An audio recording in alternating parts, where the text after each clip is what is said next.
말라기서에는 총 6번의 논쟁이 나옵니다. 오늘 읽었던 본문은 그 중에 뒤쪽에 속하는 3가지의 논쟁이 나와 있는데요.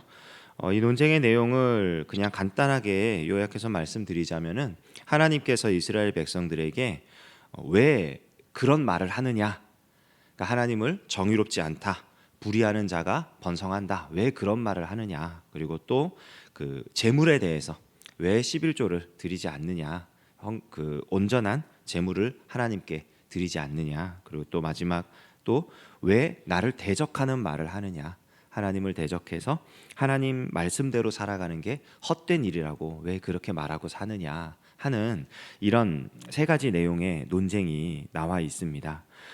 이 논쟁의 하나하나 내용들을 깊이 살펴보기에는 저희가 새벽에 시간이 부족하고요.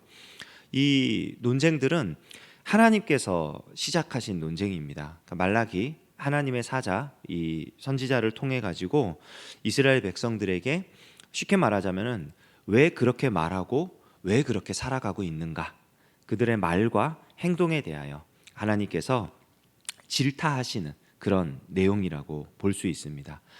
이 하나님이 이스라엘 백성들을 질타함에 있어서 우리가 이스라엘 백성들의 삶의 그 상태, 환경, 배경을 조금 생각해 볼 필요가 있는데요. 포로 생활을 경험한 자들입니다. 그리고 하나님의 약속대로 그 포로기가 끝나고 다시 예루살렘으로 귀환을 한 사람들입니다. 그곳에서 성전을 지었고 그리고 그곳에서 생활을 시작했습니다. 그런데 여전히 이스라엘은 약합니다. 다윗과 솔로몬의 때처럼 강대한 제국을 형성하지 못했고 여전히 주변 국가들의 그 위협 아래에 살면서 참 어떻게 보면은 불쌍하게, 불행하게 살아가고 있는 중입니다. 그리고 그 가운데에 어떤 사람들이 정권을 잡고 어떤 사람들이 득세를 하냐면 이 제국의 그런 힘을 빌릴 수 있는 사람들, 그쪽에서 교육을 받고 그쪽에서 파견을 받고 그리고 주변 국가들과 긴밀한 모종의 협약을 맺어서 자기의 어떤 힘을 가지고 있는 자들, 그런 사람들이 권력을 잡고 있고 그런 사람들이 실세가 되어서 생활하고 있는 것입니다. 이스라엘 백성들이 봤을 때 예루살렘 성전은 아직 옛날의 그 영광을 회복하지 못했고 그리고 이스라엘 백성들의 삶은 그 가운데 말씀을 붙잡고 우리가 정말 하나님 말씀대로 살지 않았기 때문에 과거의 그 수치스러운 포로 생활을 했다라고 말하며 경건하게 살아가려고 하는 자들은 잘 먹고 잘 사는 삶으로 가기보다는 괴롭고 고통스럽고 그런 삶으로 살아가고 있는 현실입니다. 그런 현실 가운데에 사람들이 말하기 시작하는 거예요. 하나님 말씀대로 살아가는 게 무슨 의미가 있는가?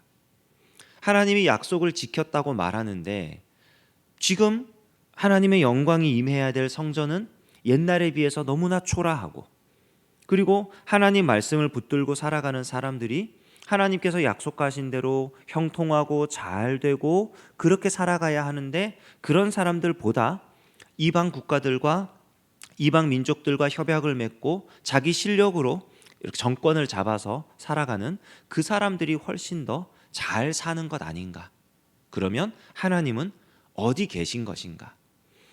그들이 하나님을 대적하고 하나님의 말씀을 따라 사는 것이 헛된 일이라고 말하는 그 기저에 깔린 게 현실을 보는 눈 때문이에요.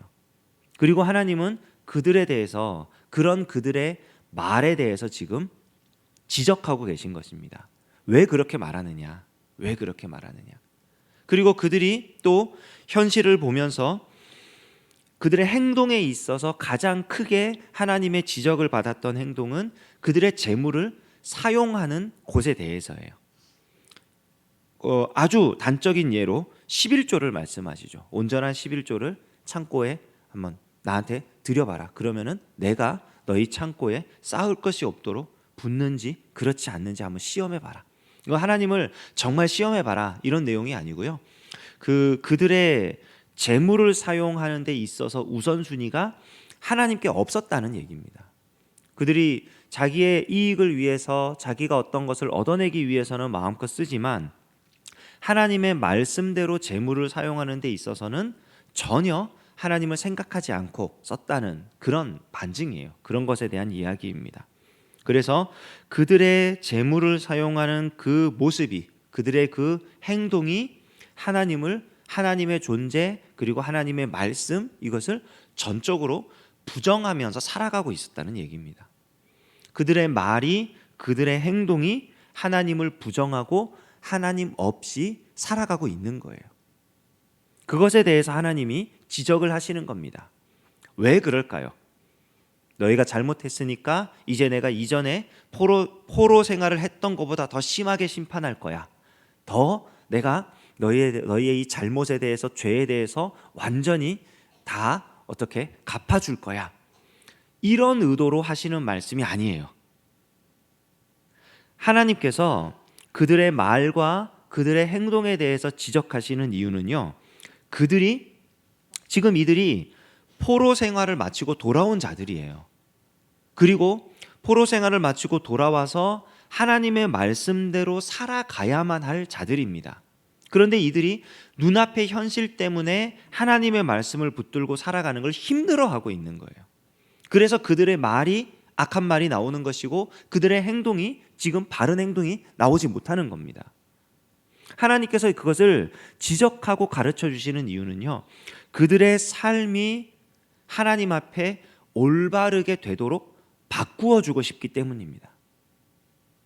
심판하신다고 말을 해요. 하나님 없이 살아간다, 불의를 행하는 자들이 잘 된다, 그들에 대해서 내가 내 사자를 보내서 심판할 거다. 내가 이 땅에 임해가지고 내가 이렇게 불과 같이 씻어버릴 것이다, 심판할 것이다. 그런데 그 목적이 뭐냐면요, 3장 3절에 보면은 레위 자손을 깨끗하게 해서 그 문같이 연단해가지고 그들이 공의로운 제물을 하나님께 바칠 수 있도록, 그들을 깨끗하게 만들기 위해서, 성결하게 살아가도록 하기 위해서 심판한다는 거예요. 잘못한 것을 심판해서 멸망시키기 위함이 아니라 그들이 지금 잘못 살아가고 있는 그 삶을 돌이켜서 하나님 앞에 경건한 모습으로 살아가도록 하기 위해서 심판의 불로 임할 것이다. 깨끗하게 연단할 것이다. 그리고 그들에게 실제적으로 변화된 삶을 살아갈 수 있는 길도 제시하십니다. 그게 11조 얘기예요. 말에 있어서 그런 재물을 사용하는, 물질을 사용하는 데 있어서 하나님을 대적하고 하나님을 떠나 있는 그 삶을 돌이킬 수 있는 실제적인 방안을 가르쳐 주시는 겁니다. 하나님의 것을 하나님께 먼저 드려라. 10의 1조라는 것은 10분의 1을 하나님께 드리고 10분의 9를 너가 가져라, 그 얘기가 아닙니다.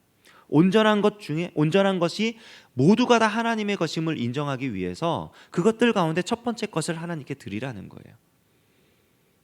하나님의 것을 하나님께 드리는 그러한 삶의 훈련을 통해서 하나님께서 책임져 주시는 삶,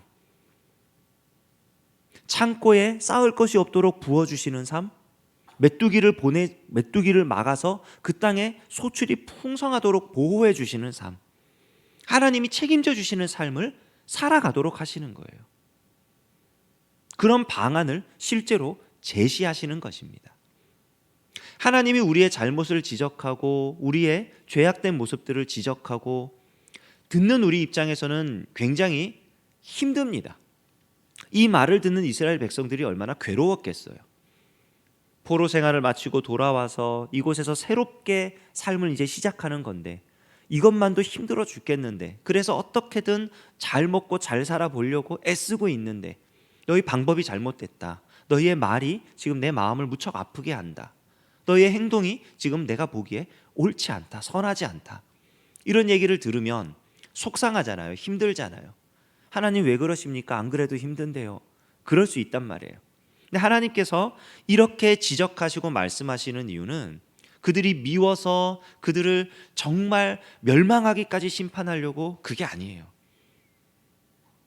거룩하고 정결하게 살아가라고.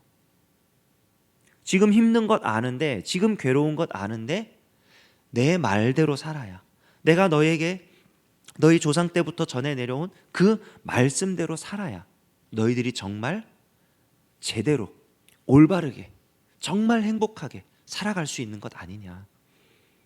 자식이 잘못된 길로 갈 때 속상하지만 그 자식의 행동이나 말이나 그런 것에 대해서 지적하고 때로는 회초리로 때리고 그렇게 훈육하는 부모처럼 하나님이 오늘 이스라엘 백성들에게 그의 사자 말라기를 보내서 훈육하고 계시는 것입니다.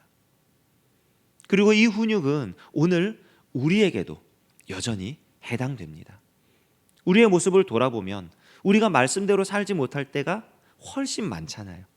우리의 입술에서 하나님을 부정하고 하나님을 심지어는 대적하는 그런 말이 나올 때가 너무 많잖아요. 우리는 우리의 모습을 잘 알고 있습니다. 우리가 물질을 어디에 쓰고 있는지, 우리의 행동이 얼마나 하나님 말씀을 따르고 있는지 혹은 하나님 말씀을 따르지 못하고 있는지 우리 자신이 더 잘 알고 있습니다. 그런 우리에게 하나님께서는 여전히 같은 마음으로 말씀해 주시는 겁니다. 불로 연단받기 전에 삶의 돌이킴을, 그런 모습이 있었으면 좋겠다. 하나님 앞에 말씀을 따라 살아가는 결단이 있으면 좋겠고, 우리의 말에 있어서 우리의 행동, 특별히 우리의 물질을 사용하는 부분에 있어서 내 말대로 하나님의 말씀대로 살아갈 수 있으면 좋겠다. 하나님께서는 똑같은 마음으로 오늘 우리에게 이 말씀을 주시는 것이라 믿습니다. 오늘 우리가 기도하며 이 하루를 살아가는 가운데 하나님께서 우리에 대해서 가지고 계시는 안타까운 마음을 깊이 묵상하고, 특별히 우리의 말이, 그리고 오늘 하루 우리가 살아가는 데 있어서 사용되는 여러 가지 물질들이 하나님의 말씀에 따라 하나님의 마음을 기쁘시게 하는 것들이 될 수 있도록 우리 자신을 훈련하고 또 그 은혜 가운데 살아갈 수 있는 오늘 하루가 되기를 주님의 이름으로 축원합니다. 기도하겠습니다. 하나님 아버지, 감사합니다. 오늘 아침에도 우리를 깨워주시고 우리의 발걸음을 인도하여 주셔서 이 추운 날씨에 기도함으로 하루를 시작하게 하시니 감사드립니다.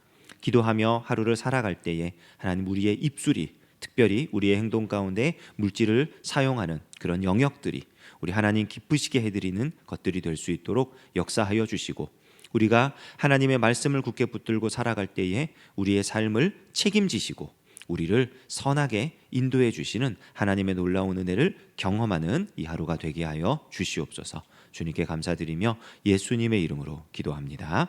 아멘.